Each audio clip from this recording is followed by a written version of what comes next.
Let's start with you first there, Tirlochan Shastri. I'll raise that second big question about the electoral bonds itself.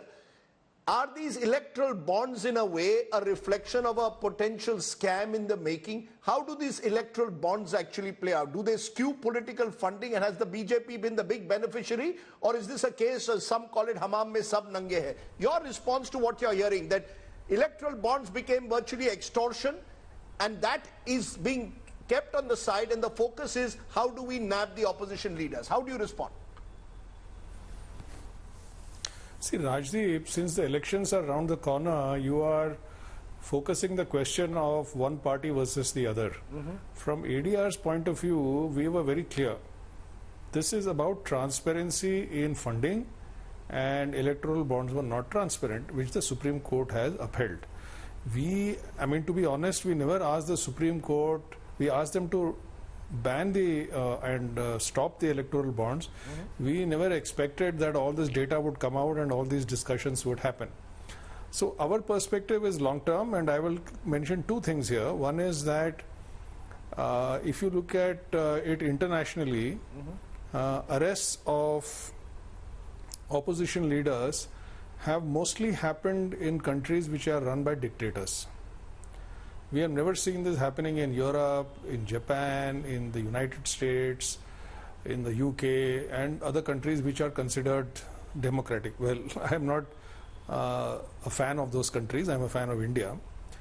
The second point that I would like to point out is, as one of the speakers might have mentioned, in the 75th or 76th year of independence, we have never heard of an election where so many leaders were arrested, and they all happened to be from the opposition parties, and nobody is arrested from the ruling party.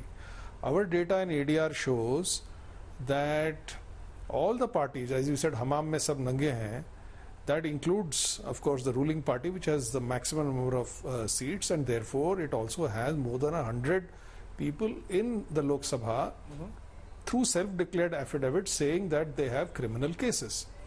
Now, how come they are not being investigated? How come nobody from the BJP is ever, arrested? So these are raising big questions. But I will stop here and say that from ADR's point of view, we are happy that this churn is happening. But we are for all the political parties. We are in favor of voters and transparency, and we are not in either for or against this party or that party. We wish them all well, and we wish that the elections takes place in a very fair way. Okay, but are the elections free and fair, or are they unfree and unfair? Let me raise this word which is being used again and again, Jaiprakash Narayan, level playing field. Do we have a level playing field? I come back to my original question. Have the ED and the IT become impact players for one side? And has therefore elections become subject to what I call the washing machine syndrome? Not me, but people across observers are calling it the washing machine syndrome. Is that something that should trouble us? We'll move away one for a moment again from bonds back to the original question. ED, IT, impact players, and the question related to it, level playing field. Do we have a level playing field in 2024? Yes or no? Or was it always like this? Whoever was in power misused agencies. Rajdeep, certainly the timing of some of these instances is disconcerting. There's no question about it. And in a democracy, particularly on the eve of election, even the appearance of impropriety is not desirable. Not only it's not desirable, it's actually counterproductive. The reason why I'm not apocalyptic about the electoral process is all these steps, if indeed there is a perception that you are hounding the opposition, in India, typically it went against the parties that were held to be guilty by the public. So I don't think it will really work politically. But that's a part. Is our democracy robust enough to withstand some of these distortions, hopefully temporary? I believe so. Because for a functioning democracy, we require certain conditions. We are a real and robust democracy, though flawed democracy. There's no question about it. We are a flawed democracy, as America is, as many countries are. First of all, there is fierce electoral competition.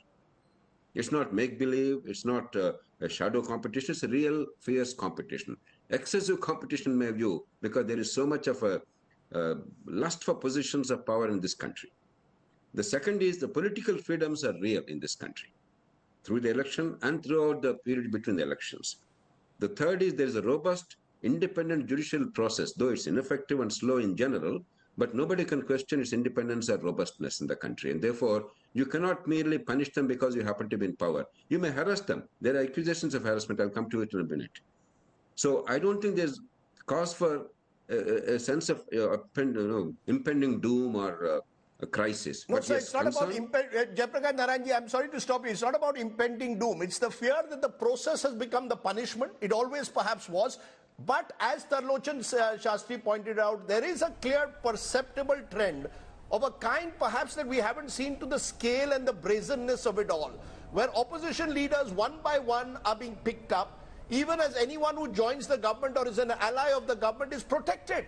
I mean, how is that, according to you, even a side of democracy? That's not flawed democracy, that's a distorted, badly run democracy, for God's sake. No, this is all wording. No, it's not wording, sir. I'm sorry. I find you being very soft on the word. It's open. As I mentioned, it is disconcerting, undesirable, and even counterproductive. But the real issue is rule of law. See, the problem is the opposition that is genuinely raising these issues should have come up with a response as to what they would do to change the way things are done. It's not about an individual's decision. It's about an independent investigative mechanism, effective mechanism, and accountable mechanism. If any one of them is missing, if you have a rogue police force like today in Telangana, there are allegations, they're using several laws to tap the telephones of many people, and certain rogue policemen are actually using it as a mafia to control people and turn to extort money. So the dangers are much bigger than a person being arrested. I don't see any robust response, constructive response to the opposition. Everybody is using it as a punching bag for elections. That's a good Something bigger point. Is happening. So there is no rule of law in India. That's a good if point. If only the opposition comes up with a creative response, what do you do with prosecution? What do you do with crime investigation? What do you do with procedures, with forensics, with courts, trial courts, higher courts? Nothing. Zero.